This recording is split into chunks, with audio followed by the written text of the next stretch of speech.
That was good. It's a little wink to the camera right there. So that's the thing is like this is a movie. I mean, like, so here's what I think. I think that there's a lot of good things that you can take structurally that make a good movie. But like, I think sometimes you can make a movie that doesn't follow the rules and can still be good. You know what I mean? And I feel like, yeah, we just talked about one. Yeah, Predestination. Yeah, we're still talking about it. I'm just kidding. But I think that this is one of those movies where it's not necessarily. It is about the journey. I was being serious about that line. It is about the journey, not necessarily the destination. It's just we are experiencing this loop in its entirety. From start to finish to beginning. Yeah, because that's That's what it is. I mean, I don't know. I definitely understand your perspective. It feels more like a plot device being the main character rather than the characters being the main character. Sure. Which, I'll give you that. Which I also have like a fundamental problem with, because if you're gonna have characters in the movie, why not use them for their purpose instead of as a set piece? Well, their purpose was just to create themselves, I guess, and be their own mother and father. I guess, but like, which is so weird. But I don't attach myself to any of the characters. Which also is the problem with Primer, is that how do you get attached to either of the characters if there's nothing going on with them? What's the fatal flaw of the person? I was attached to John and Jane. How? I really felt for him.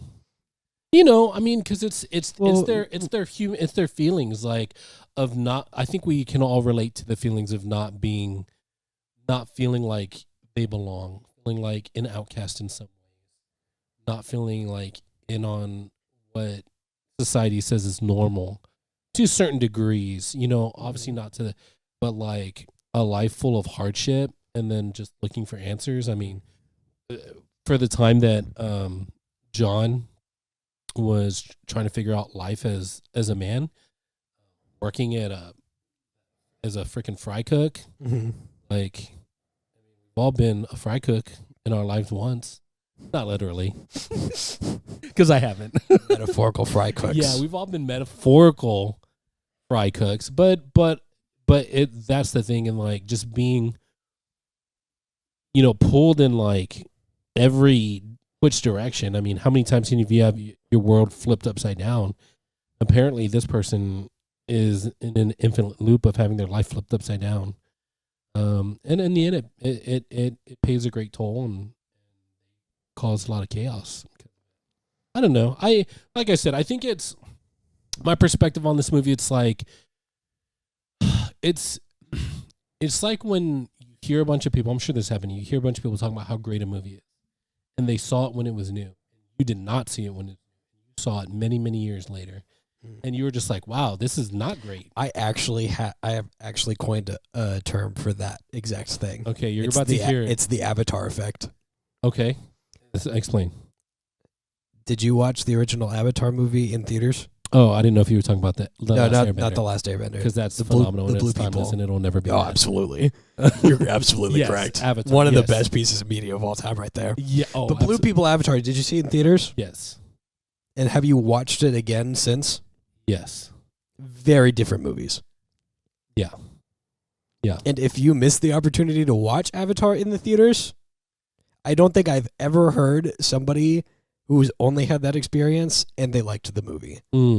But everybody who saw that movie in theaters liked that movie. Okay, so then that's including me. So that's what I'm saying. That's exactly That's the exact. It's the Avatar effect. The time and place. The place in time that I watched the movie was my mindset and my brain was in such a place where it was very new and fresh. So I will always remember it. Yeah. So that's what you said about game night too. Yeah, absolutely. And like we established early or in this timeline at the beginning of this episode, that's because movies are like an escape for me. Yeah.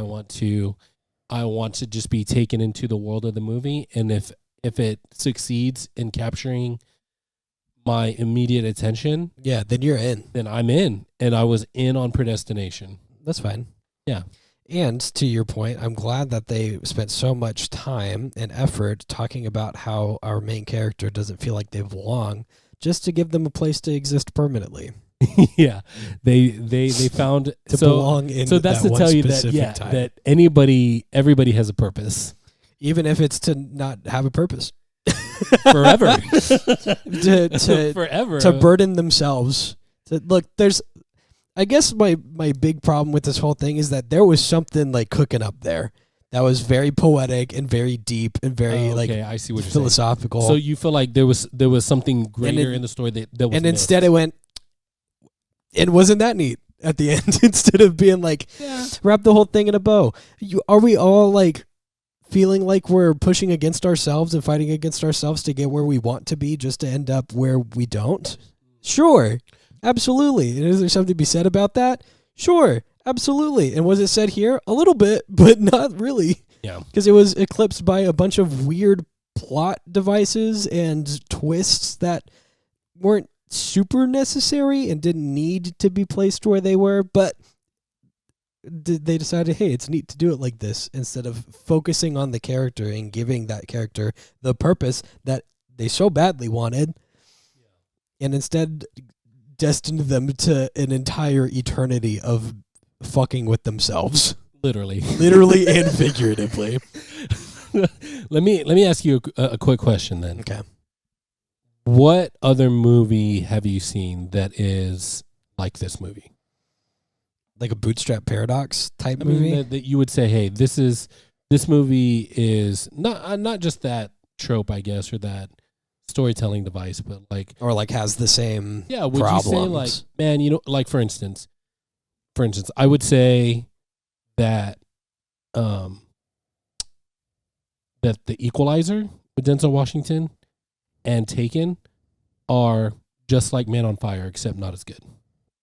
Okay. So that's what I'm saying. Like, what other movie have you seen that you would compare it to? And that's kind of No, it's not Looper. Thank you for that though. Yeah, you'll have to watch Predestination and see for yourself. But I mean, now you know the whole story, so that's a good question. Okay, so I don't watch a lot of time travel movies. Okay, so here's the point I'm trying to make: is that I can't say I don't think that any time travel movie's done it right yet, except for maybe Back to the Future, but that's more like a spectacle than it is a. I guess this was a spectacle too, but the characters do something in those movies rather than just exist. And I think that that's one of those situations that when you watch that, it's kind of like early, first of its kind type of stuff. Yeah. Where it's like, well, this is kind of the gold standard because this is, the one that's very well done and well beloved. But I don't think it does the same thing in time travel. Right. I feel like this fits more in like the like a fish out of water category. Do you know the term? No, it's a genre of movie where the main character is trying to find purpose, trying to find their place in the world, and so they're placed outside of their comfort zone to find their purpose. But it's not really a fish out of water story because they're perfectly where they need to be at all times. Yeah, which makes it interesting. So I guess a better version of that would be. And this is going to sound way off base, but for the same like internal problem, I think a movie that does it very well is Lady Bird. Okay. Have you seen that one?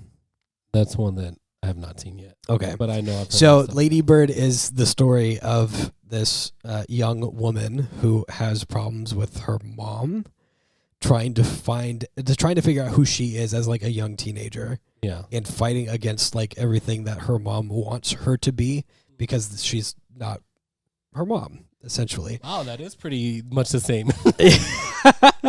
And then ends up and the movie ends up being with being her going out and trying to figure out who she is as a person and failing a couple of times and then ending up conceding on some parts of who she can't control of herself and changing the things about her that she wants to change. Okay, I'll give you that. That's similarities it feels like a better like wrap up the character in an entire thing.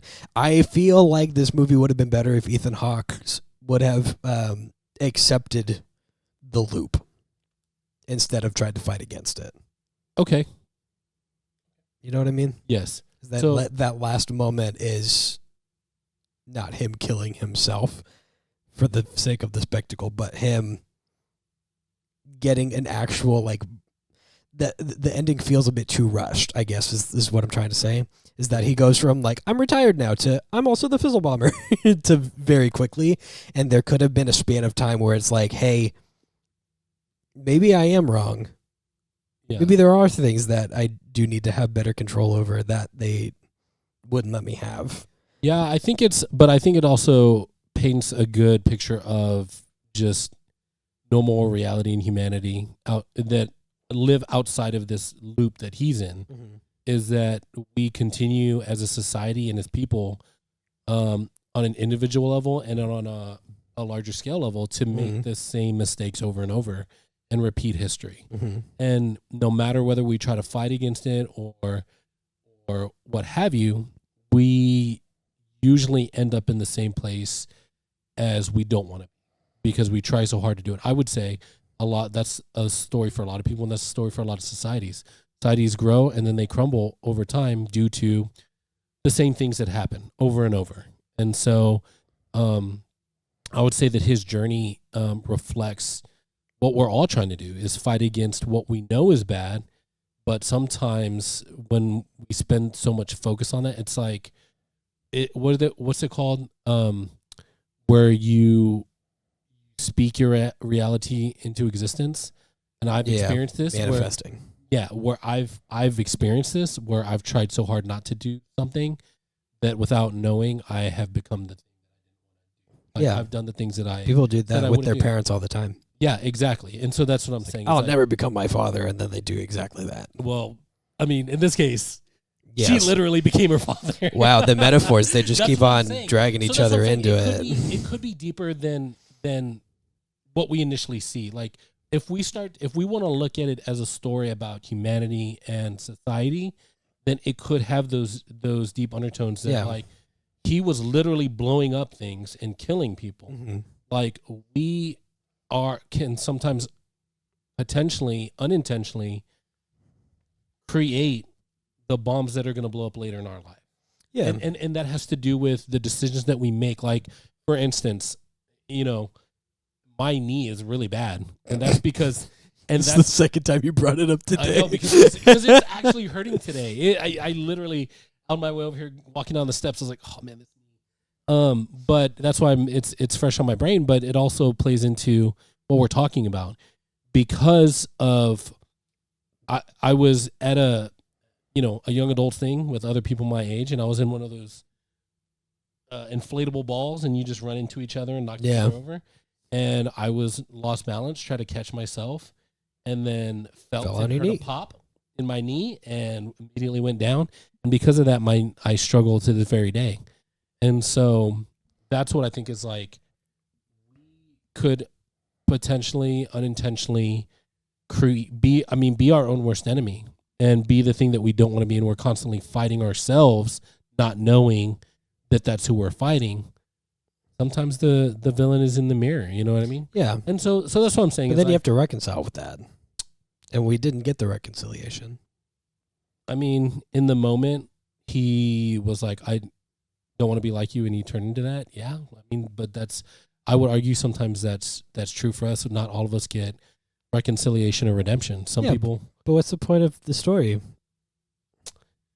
Maybe it's just to tell you that you do this with your life. Maybe it's just a commentary on, like, or a warning as to, like, if we don't find a way to break the cycle, then we will repeat it over and over as a society, as a person. And if you are aware that this is a problem that we have as individuals in the society, then maybe we need to be extra vigilant in making sure we don't repeat the cycle with the next generation, etc. So now that you know that, that's what you can take with you. How was that for deep analysis? I'm sorry. I don't know where that came from. My bad. My bad. But I mean, I'm just saying. It's a little bit of your father coming out. Oh, how dare you, son of a... Oh, I gotta sock you right in the jaw. But that's what I'm saying is like it depends on how deeply you want to look at it, because to be honest with you, before this interaction, literally right now, because that's how I think through things, is by talking with someone. Mm. So I never thought that this movie had deeper connotations, but it could, and I think those are all very relevant and valid things that I feel like they had like 5 or 6 of them that they were trying to get to, but they just kind of cut them off there at the end without really like giving you the rest. It's a story about the journey, not the predestination. Yeah, and there's another thing. That's my stance on it. Is that it's a story that's told so that we can reflect on it and try to learn something from it, not necessarily because the character didn't learn from it. Because there's a lot of ways you can learn, right? You can learn from your own mistakes, you can learn from other people's. And I think this is one of those ones where the person that we're observing wasn't able to overcome theirs, so we can learn from their mistakes or the things that they didn't do. That's my thing. But the bootstrap paradox is saying that there's no way to get out of it. There's another story principle that I actually had a hard time with when I was starting out in writing things. Is I used to believe that there was no need for a conclusion, and the conclusion is not like you have like the climax of the story and then everything settles. Yeah. It's the things that happen after everything settles. It's the term is the new world. Mm. It's where the main character of your story. Yeah, sometimes it is a whole new world, a dazzling place that they never knew. And they place the main character outside of all of the things that have happened into life. Hours, weeks, days, months, years later. Yeah. And having them changed by the story. Usually it's like they place them right back at the beginning of the story, but with a new, fresh set of eyes after their experiences, and they get to see something. And this, I feel like, lacks a new world. Yeah, I feel you. So we don't get to see what happened with the changes. So you would have liked to have seen Barkeep for continuity's sake. I would like to see Barkeep 2.0. I actually think that what should have happened is that he shows back up at the end with the Fizzle Bomber. He is the Fizzle Bomber, right? Right. And he is the one that kicks the violin case back to himself. I think that would have been an okay enough ending for me. Oh, but because we're missing that little bit of like acknowledgement of that's what's going to happen, it's left there. Okay. Yeah. No. Just a little extra scene. Sure. It's like, yes, it continues. Sometimes all you need is just a little bit. I'm fine there. Not a lot. Sometimes. Just a little bit. And it might have done it for me there. I don't know. Put in the comments if you got that reference. It's from a song. song. Put in the comments. It's from a song. Put in the comments. All right, well. All right. It's that time. Yeah, we're at time, dude. We are out of time, which is another movie. I don't think what's that one with Justin Timberlake?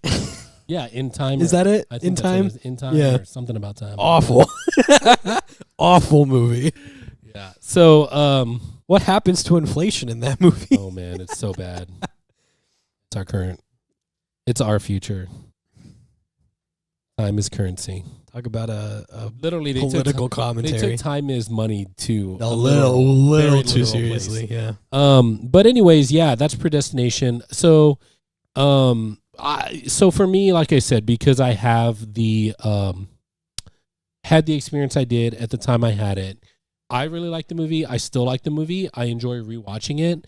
But as someone who had fresh eyes and knew about what this was about and figured it out pretty quick, your rating, and then we'll just close it out.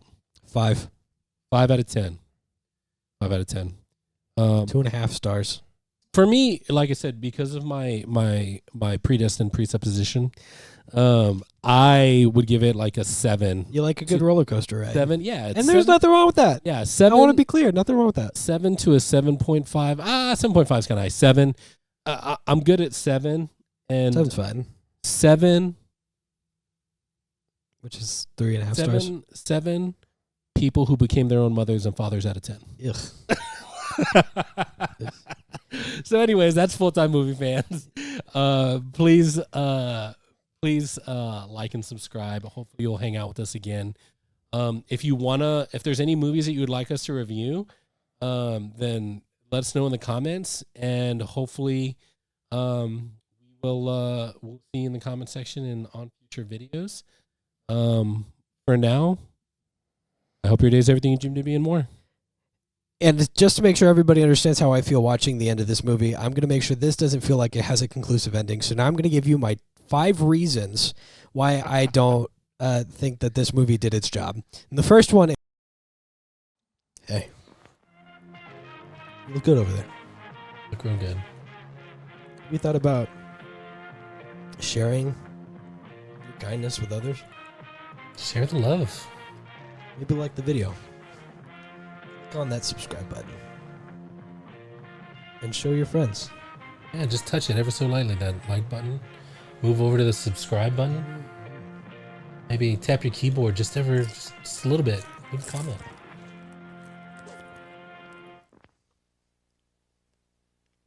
Bye. That's it.